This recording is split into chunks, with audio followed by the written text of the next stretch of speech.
شروع کرتا ہوں اللہ تعالیٰ کے نام سے جو بڑا مہربان نہایت رحم والا ہے۔ رسول کریم صلی اللہ علیہ وآلہ وسلم نے فرمایا، لوگو اللہ تعالیٰ کے سامنے توبہ کرو،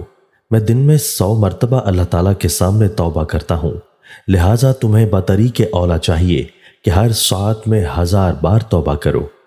حضرت ابو ہریرہ رضی اللہ تعالیٰ عنہ کہتے ہیں کہ رسول کریم صلی اللہ علیہ وآلہ وسلم نے فرمایا،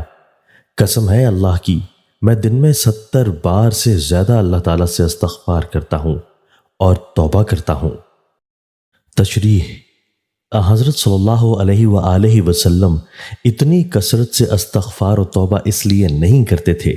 کہ معاذ اللہ آپ صلی اللہ علیہ وآلہ وسلم گناہ میں مبتلا ہوتے تھے،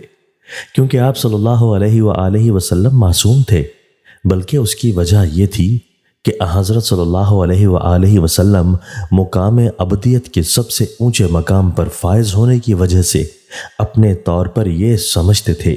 کہ شاید مجھ سے اللہ کی بندگی و عبادت میں کوئی قصور ہو گیا ہو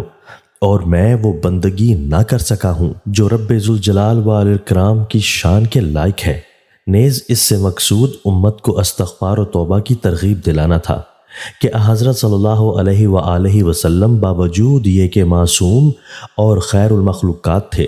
جب آپ صلی اللہ علیہ وآلہ وسلم نے دن میں 70 بار توبہ و استغفار کی تو گناہ گاروں کو بطریق اولا استغفار و توبہ بہت کثرت سے کرنی چاہیے۔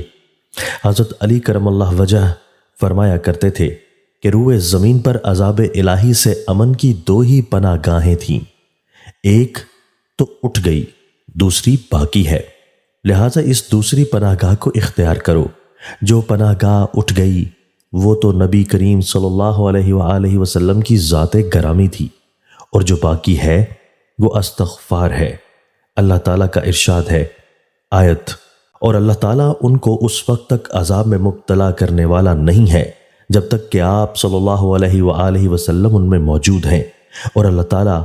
ان کو اس حالت میں عذاب میں مبتلا کرنے والا نہیں ہے جب تک وہ استغفار کرتے ہوں۔